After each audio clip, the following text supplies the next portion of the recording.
Good afternoon, everybody. It's good to see you all here. And I think this will be our last webinar talk for till about fall. Our speaker today is Dr. Pramod Pandey, who is currently an extension specialist at the Department of Population and Health Reproduction School of Veterinary Medicine, University of California, Davis. The title of his webinar is Assessment of Microbial and Nitrate Contamination in Cattle Drinking Water and Potential Control Measures. Thank you all. Dr. Pramod, the floor is all yours. Thank you. Thank you, Tobias, and I thank you for having me in this Zoom meeting. It was a kind of, for a long time I was thinking that perhaps I should use this opportunity. For people, those who don't know me, I'm here specialist in UC Davis, and I work in a school of veterinary medicine, though my background is mostly about agriculture engineering, water engineering. So I finished my master's degree in Washington State University in 2006, 2007. Then I went to Texas A&M University. And that time, mostly I was working on hydrological modeling, river water quality monitoring, modeling, basically, mathematical modeling, and also finding the option for treatment. I worked almost 2 to 3 years in Rio Grande River and Pecos rivers, monitoring salt concentration, salinity. And I really enjoyed that work. Then I decided to move to Iowa State University for my PhD. And over there, I work on, again, river water monitoring and modeling using SWOT model, hydrological model. But in Iowa, I was mostly focused on bacteria transport, E. coli transport. And in Washington State, I was mostly focused on greenhouse gas emission, understanding biogas GHG emission from animal waste. And in Texas, I was mostly focused on salt. So I have engineering background, water quality, analytical chemistry. These are the things I do work routinely. After joining School of Veterinary Medicine, one day Dean took me to for a coffee, and he told that, Pramod, you did a wonderful job in watershed hydrological modeling, but we hired you here to work on some different projects like animal waste management, microbial waste management. So then I moved more towards dairy waste management, and right now I'm less focused on GIS and hydrological modeling. This work, assessment of microbial and nitrate contamination in cattle drinking water, actually this idea I was trying to explore for almost 6 years, 7 years. Time to time, I got some inquiry from farm advisors. They wanted to know if there are any options for treating the cattle drinking water, either in dairy farm or feedlot. And there are some small scale options, but so far I haven't found that, those cost effective options which can be deployed in farm scale. Then I was having one graduate student, Kelly, and I discussed with her if she can take this problem and we can do some field work and lab work.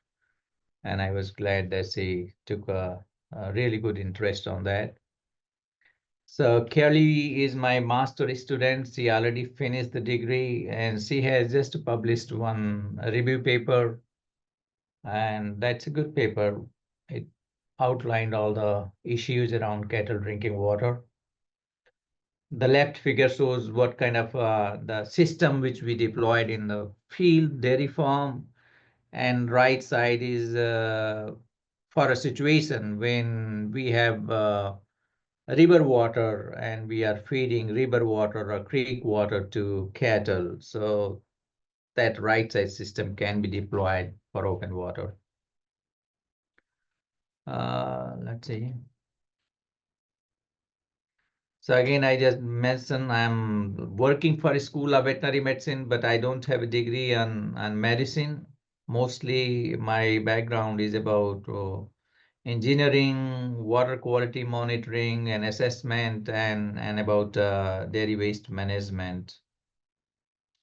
I have done a couple of studies in like Yosemite National Park, Merced River, understanding the water quality, bacterial water quality over the time, over the seasons, and comparing with the agriculture watershed. Now, this is more focused on just cattle drinking water. Now, there are multiple issues around dairy industry, and one issue is that dairy waste management, manure productions. We have more than 9.4 million dairy cattle, cows, which produce enormous amount of waste. One cow can generate about 100 pounds of waste per day, which is harder to manage. And prior to 2014, actually, not many people here talked about GHG emission, dairy digester, or alternative manure management.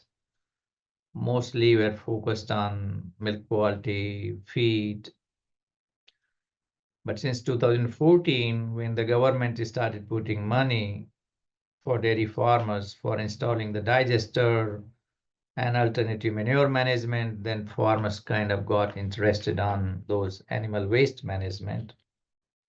But these issues were for a while, eutrophication, GHG emission, high nitrate leaching from confined feeding operations, bacteria transport to river, ambient water bodies. Those were kind of often discussed time to time.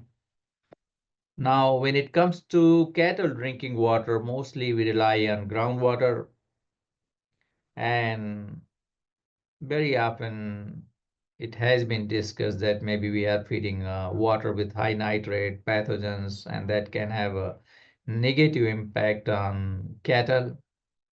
It can decrease the milk production, it can make them sick. But on the other hand, we do not have some cost-effective options to treat the nitrate, to treat the bacteria in on farm. There are some options where people can use a UV and also filtration system, perhaps a frequent cleaning, but that's really time taking. So the goal was that what we can do to find maybe design some simple system, cost-effective system where farmers, they don't feel overburdened economically and they can use this system. So we have kind of three tasks we perform in this research. First was to do a kind of reconnaissance study, collecting the water samples from trough, from multiple dairy farms, and looking that do we really have an issue of bacteria and nitrate in trough water.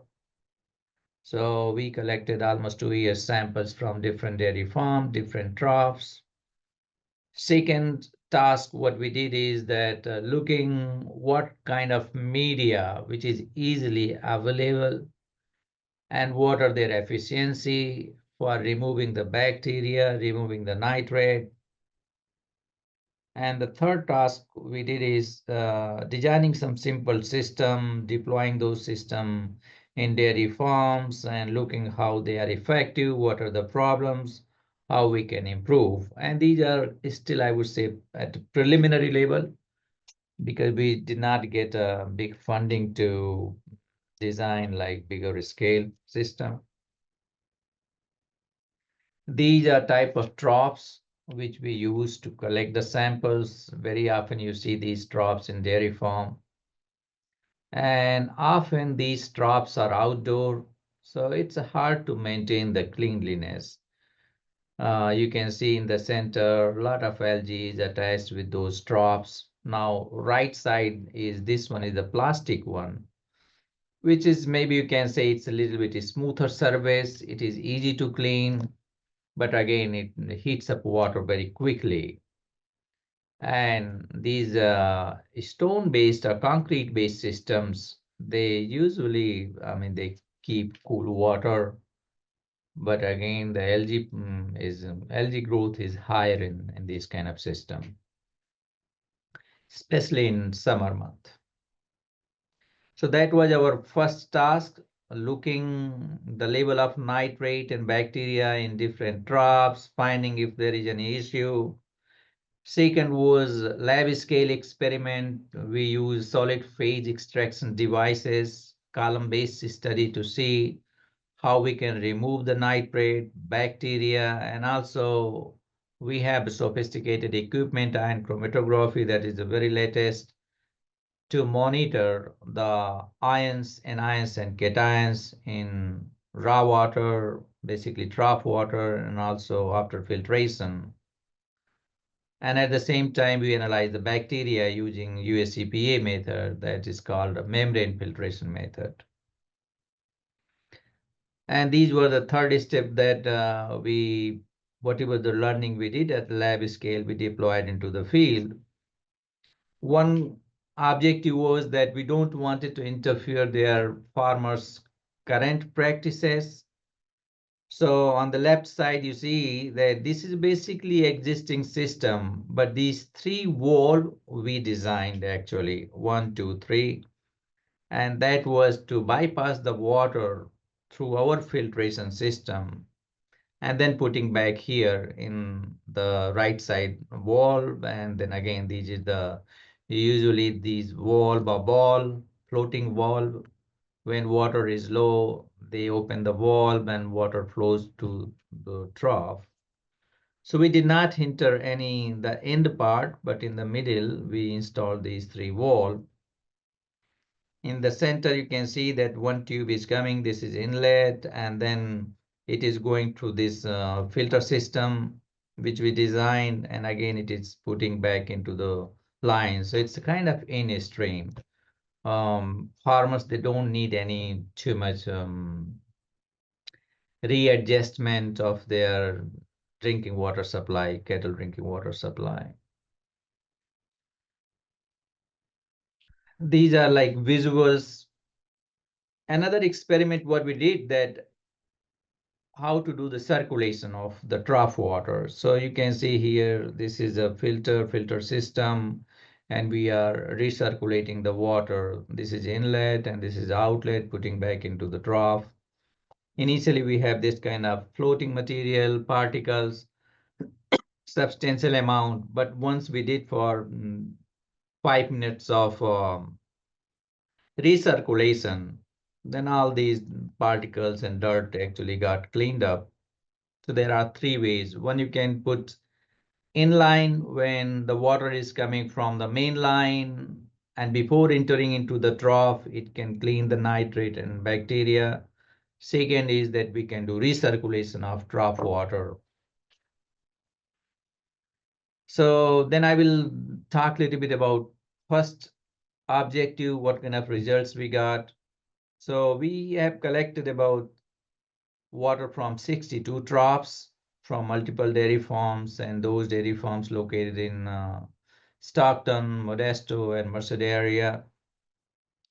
So about 53% of the trough water, the nitrate concentration was less than 44 ppm, and 44 ppm is kind of threshold. So if we have a lower than 44 ppm, we can say that the nitrate level is good. Now, because nitrate is kind of additive, so if you are feeding too much nitrate, then even the water has a low nitrate, still it can be high, or it can affect cattle negatively. But if we are not feeding too much nitrate and water nitrate is a little bit higher, then also it is okay. So we can say that about 53% of water, they have a low concentration, but 41% they have a high nitrate concentration, and that require attention. And about 6% of water was really high nitrate concentration, more than 88 ppm, that we can really justify this kind of work, that we need some sort of intervention. This was for nitrate, and next slide is for bacteria. So there is no right now specific guidelines, but in general, it is believed that especially calves, they should not drink water with any bacteria. Bacteria concentration should be less than 1 CFU. We have 44 trough water sample, and almost all trough water, they have a bacteria concentration higher than 1 CFU. Means mostly there is a bacterial contamination. Excuse me for what pardon me asking, what does CFU stand for? CFU is colony forming unit. That is the unit basically used to monitor the bacteria concentration in water. So let's say if you filter 100 ml of water and put that filter in growth media, any agar media, then if there is a bacteria, then that bacteria will develop the colonies in the plates, and you can count those. So let's say if you go to a river, US EPA usually they monitor most of the time these recreational rivers. And if the bacteria concentration in river water is more than 100 or 130 CFU per 100 ml of water, then they say it's not safe for swimming. But for drinking water, it is considered that we should not drink any bacteria, but that's for human. But cattle side, there is no guidelines. Some general information that we should avoid feeding cattle basically if the CFU level is more than CFU per 100 ml of water.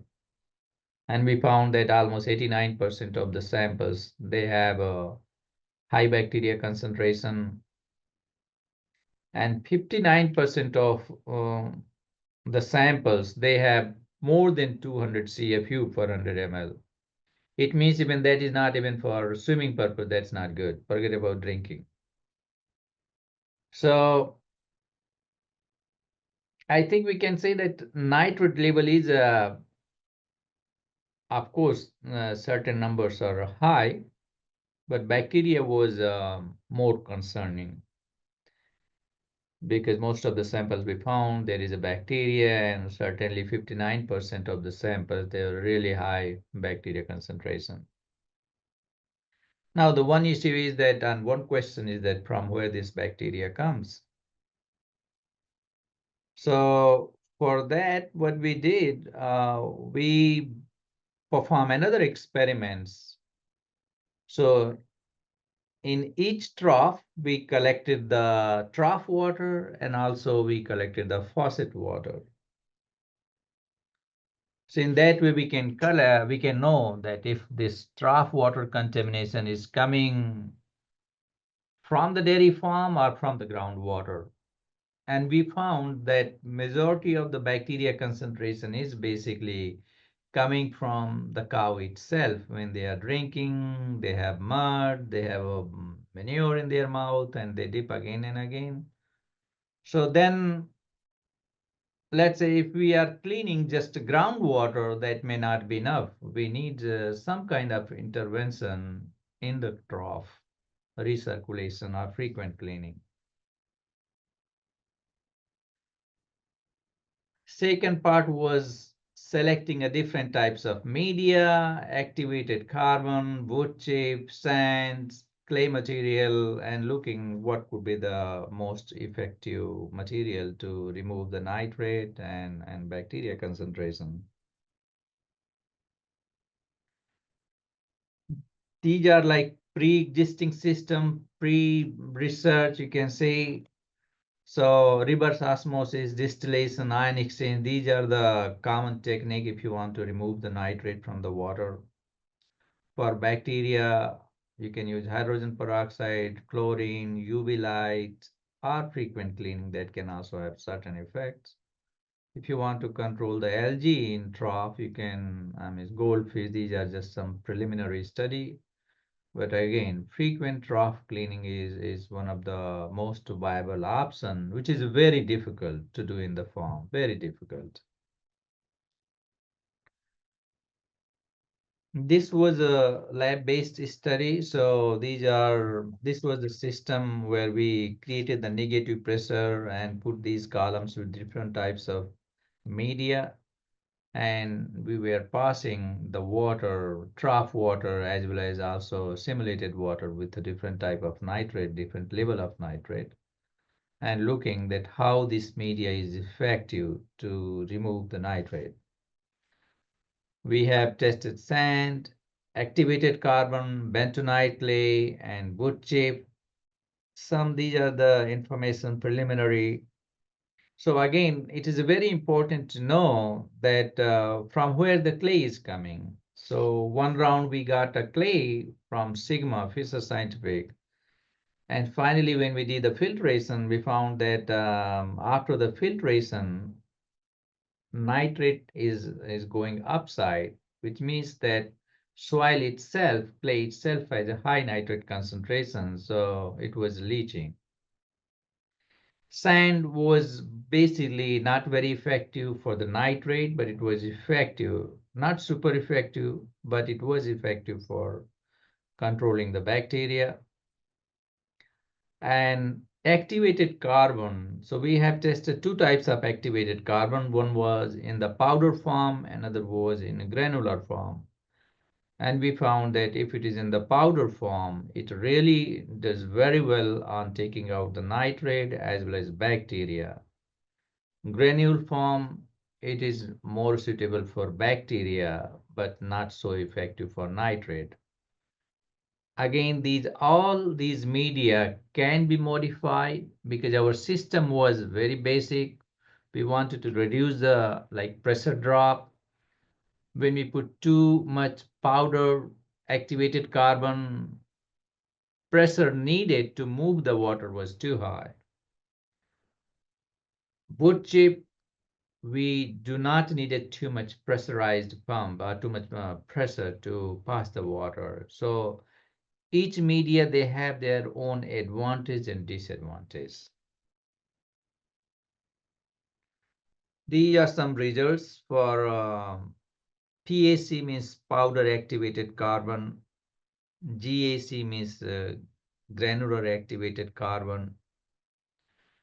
So you can see that powder form activated carbon, we were able to remove basically nitrate almost 100%, 90 to 100%. And when we were passing, I mean, basically same media and different round of passing of water. So over the time, the efficiency goes down, which is natural. It's supposed to work like this.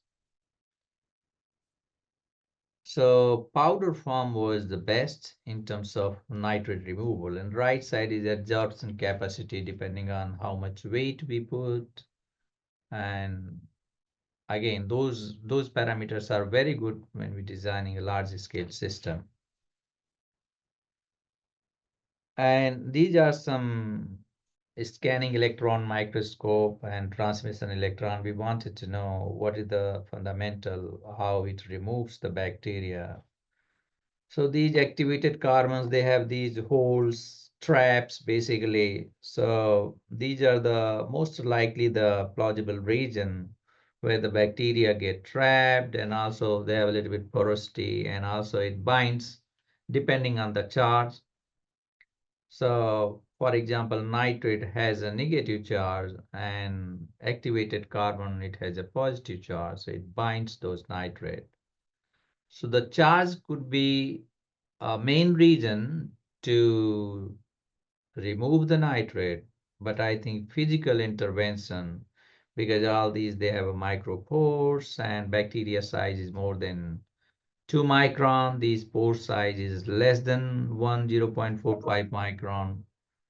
So the physical barrier is the most likely main reason for bacteria removals.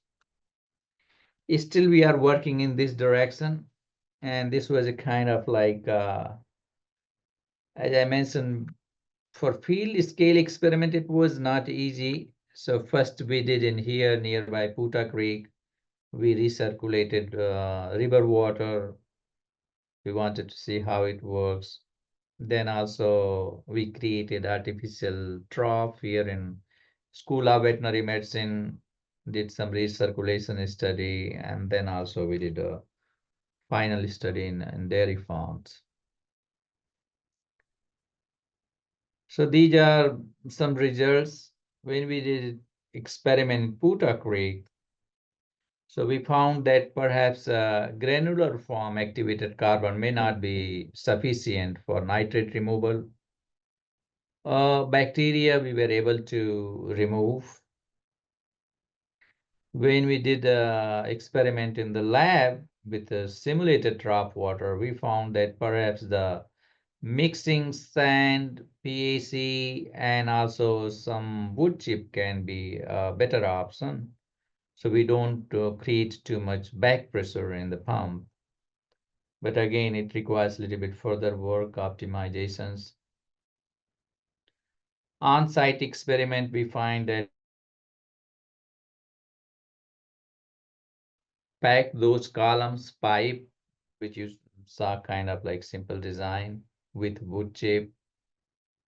And also maybe you can use some cloth, cotton balls or something like geomembrane packed with wood chip. So that can actually help substantially to take out especially the bacteria and up to some extent the nitrate removal.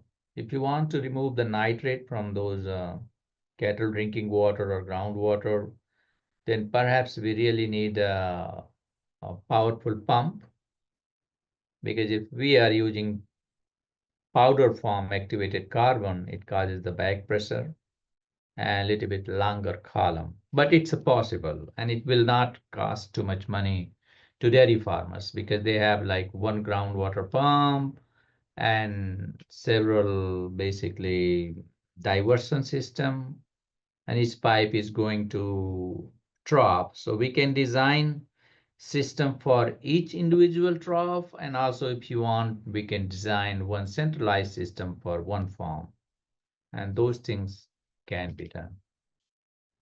Yeah, these are the things we can talk more about if you have any question or something like this. Yeah. Thank you very much, Pramod. Yeah, there's just what, there's just three of us, the author left, but yeah, nevertheless, I guess there should be enough room for questions, which is kind of like a blessing in disguise. Usually, you have time with questions. So yeah, Ted, Rachel, if you have any questions, please go ahead and ask. I have a couple, but I can go after you guys. Yes. Any question?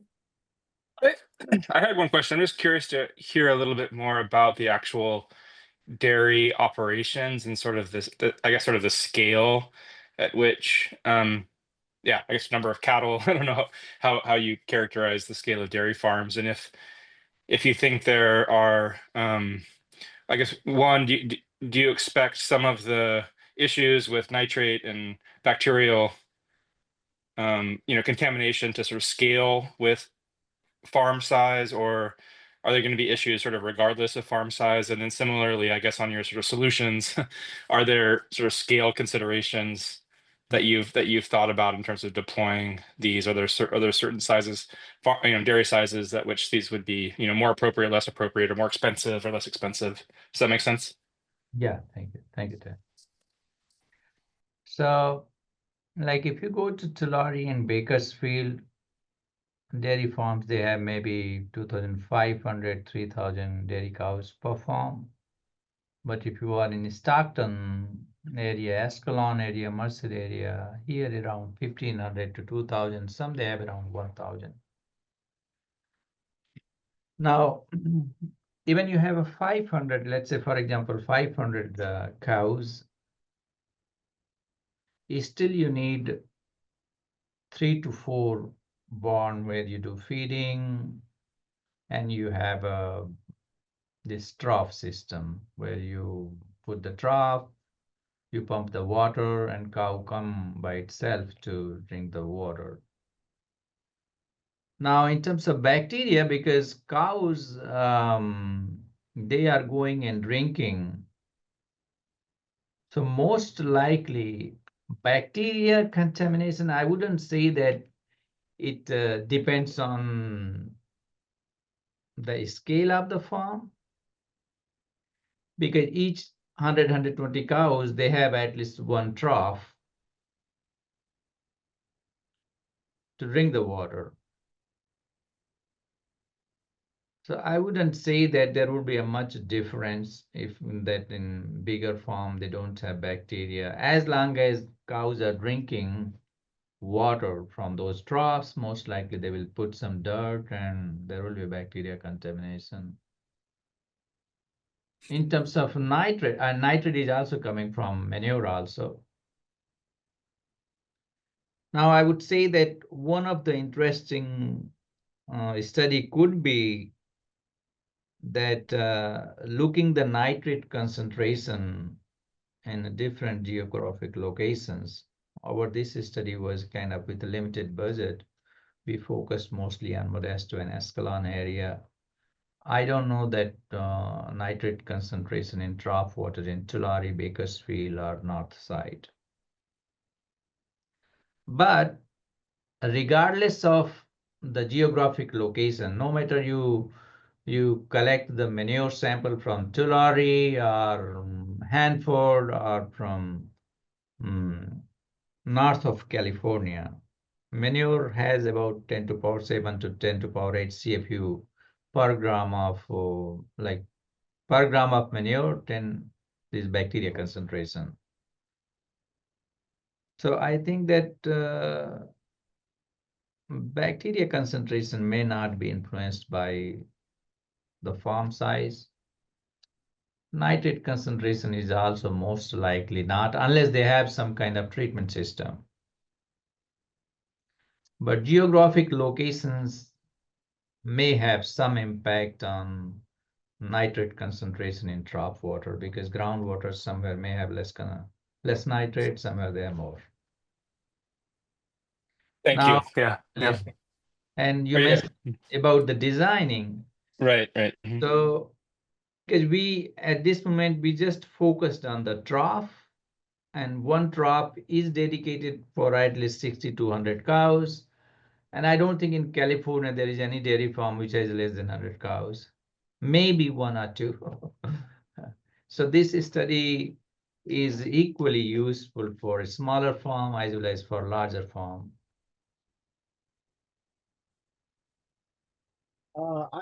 I have a question. Yeah, I don't know if I got this right, but I think, did you mention that you found a difference in nitrate concentration by trough type, material type, concrete, plastic, I don't know what the other material was that right? No, I did not say that, because my goal was not to see the impacts of type of trough on the water. So I did not focus on that study, but visuals, it indicates that, algae growth was a little bit higher on those concrete troughs. But at the same time, somehow the animals basically seems they like drinking water from those the concrete-based or stone-based trough. And plastic-based usually, especially like in the summer, they really kind of get very hot. Okay. So yeah, cleaning could be a little bit easy on the plastic side. That's just physical cleaning or physical cleaning, because the surface is smooth. Oh, okay. Yeah, what was the other question I wanted to ask? So yeah, the other question I wanted to ask is in terms of like assessing technology, you've shown the different types of filtration material that you're working with.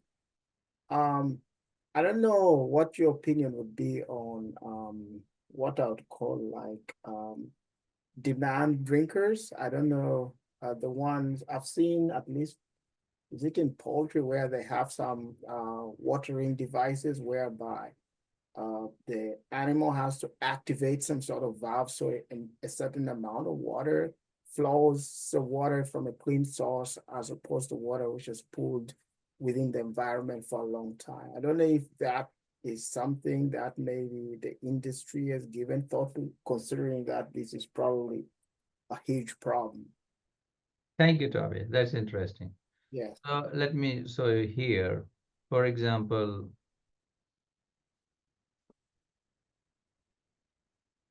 so I mean, I would say that most of the farmers, they are using not that high like technology-based water on demand, but this, you can see this float. Mhm. Can you see that float Yes. on this side? So the way it works is that when the water level is down, then this ball will also go down, and this valve here, so this ball will go down, which will trigger this valve here, and water will start flowing into the trough. And this pipe is bringing basically groundwater. So you can say that it is a semi like system which put the water on demand. Now, the system which I'm proposing, for example, if you are doing recirculation, it's very easy to put the timer in this system. These days, that technology is very cheap. You just $10, $20 on off valve you can put, and perhaps, for example, looking into these troughs, most likely they are not cleaned, maybe once a month or 2 a month. But these recirculation system, either one time per day or 3 times per week, and they can recirculate, and it can help substantially. Yes. Now, you can put the sensor basically also. So let's the turbidity level, when it reaches a certain level, then those recirculation system can start for 2 minutes or 5 minutes. That can be another way. And turbidity sensor is also not super expensive, and you can connect those feed from turbidity sensor, and you can trigger on and off the recirculation system. It's very cost effective. Thank you. Shelley, please go ahead. Right now, Rachel, sorry. Yeah, no worries. Tobias, I was going to mention they do have those on-demand drinkers. They're usually, at least the ones I've seen, are individuals, right? And so, like Pramod was saying, in Tulare and Riverside, you can get operations that are several thousand cows, even over 5,000 cattle. So having those single drinking units can, cost-wise adds up. So that's, I think, one of the benefits of the troughs too. But I wanted to ask, similar to Ted, kind of a scale-related question. So like the troughs that you've shown are, kind of standard practice on most operations. And as you noted, cleaning more or having a filtration system is going to add to the producer's workflow, right? And cost. And so I was curious if you mentioned that nitrate and bacteria can impact animal health, but I think just kind of getting into the mind of producers, I know they would need to have a clear sense of what impact there is before they would implement something like this. Like there's a lot of things that potentially impact cattle, but I think unless there was a sense of like specifically how much it's impacting health or how much it's impacting production, there would probably be a lot of hesitance to adopt this. And I was curious if there was more information on that, or if that's a need for the literature.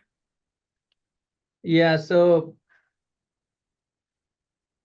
I would say that, even for example,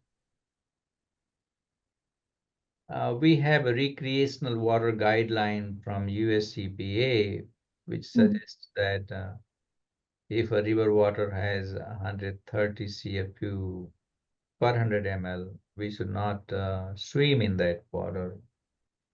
That guidelines was developed in 1982, 84. That was a kind of preliminary study, but it certainly helped to galvanize the people to think about not swimming, not taking risk in contaminated water. I don't think that after that there are several studies which they repeat that large scale study. And that was also, I would say, still very preliminary nature. I did not find any study in terms of cattle drinking water, where they link nitrate level with cattle sickness or with the bacteria concentration, also similarly like nitrate and bacteria. Now, farmers knows that, like, for example, this water, they know that, there is a lot of particles and a lot of algae. So if someone can propose with a reasonable amount of money, I think that they would not wait for some 5 years of large scale study where they are linking the nitrate and milk production or something like this. So medically, I don't know if I don't have sufficient evidence to say that if the drinking water has a nitrate level more than 40 ppm, cow will die, or it will give the lower milk production. Yeah. Yeah, no, there's certainly a range of preference for adoption, right? You have early adopters, you have late adopters. In general, among growers, there is a trend towards, this is how we've done things. And so you often need something compelling to push past that, right? Yeah. And I mean, it's been decades that dairy cattle are drinking this water. So I think that, maybe that's an area for some future research to Yes. support. Exactly. And yeah. Sorry. I did have one other question too, kind of on that, just in that mindset of, barriers to adoption or what might help producers adopt. I'm not sure if you mentioned, presumably in this recirculation system, that filter media needs to be replaced. What's the frequency on that? So you can see here, this is a kind of like a relatively small scale system. Mm-hmm. And water comes from this side, and in the middle it is a wood chip and a little bit sand. And when you want to take out, just open this end and push it so media can come out. We haven't done in the field this one, but we did see in the lab scale study that 8 round, 9 round, I think it was not much reduction in terms of bacteria removal. So I think that there is a lot of scope for improving this design, especially packing material, and also the length. But even, let's say, filtration system, membrane filtration, even for salt removal, I mean, these filters can be designed very well that they can, I'm very sure that they can last months easily.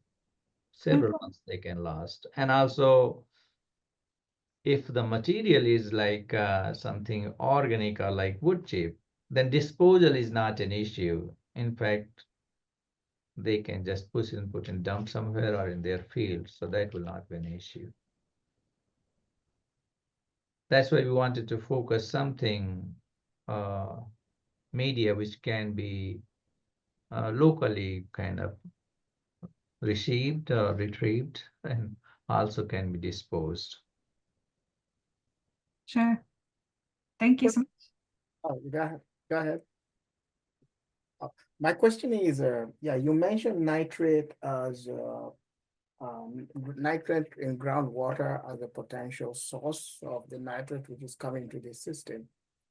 My two questions to Rick. How widespread is that problem? I mean, if you just use like percentage wise, like from your past observations. And secondly, in scenarios where the nitrate is really high in the groundwater, are there any current remedies, maybe cattle owners considering pre-filtration before delivering water to the troughs? Yeah, those are the two questions I have. So, I mean, anyone who works in UCNR for more than 10, 15 years, they know that time to time people talk, and then, if there is a money, people work. If the money is for GHG emission, people work on GHG emissions. And Yeah. also it was a kind of little bit sensitive issue. Mhm. I don't think that most of the farmers, they do not have any filtration system for cattle drinking water. So if the nitrate concentration is higher in groundwater in that region near the farm, mostly animals or cattle in that area are getting high nitrate through drinking water. And these nitrate concentration, I think there are a substantial number of wells, and time to time they report the data for nitrate level in groundwater. Yes, I haven't gone to that route, that looking at a regional level, what are the nitrate concentration. I just want to focus on some control measures. Question. I don't know. Maybe it's wrong to say last question. So so is there any body of information that shows a correlation between probably residual whatever into milk as a function of how much nitrate a cow is has any research looked into that? I don't know if I'm clear. Yeah, certainly there are studies where they have related the feed intake and nitrate with the nitrate concentration or nutrients in urine and milk, basically. Yes. So the way they design the feed, animal feed,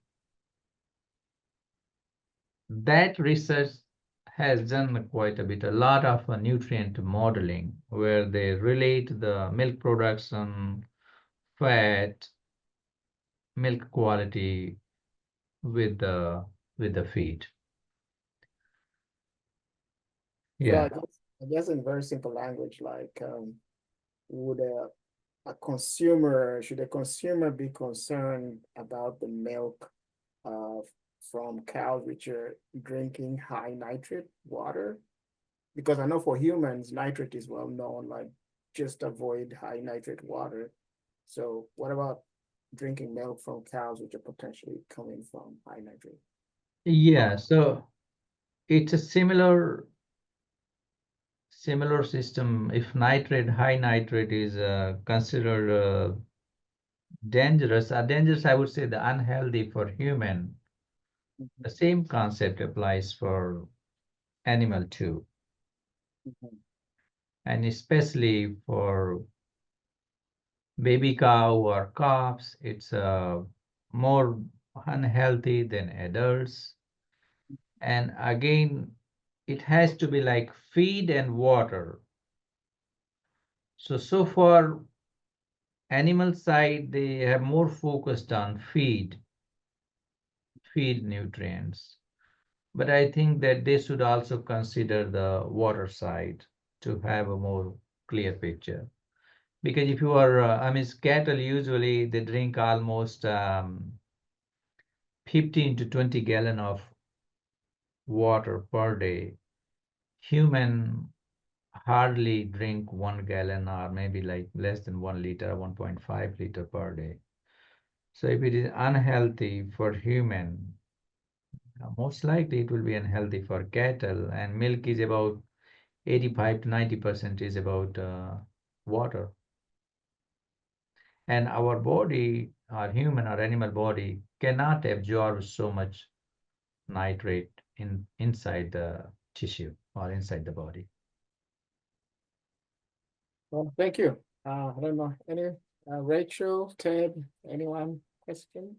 I mean, thank you very much. I mean, we've had a lot of time to have a very in-depth discussion. Yeah.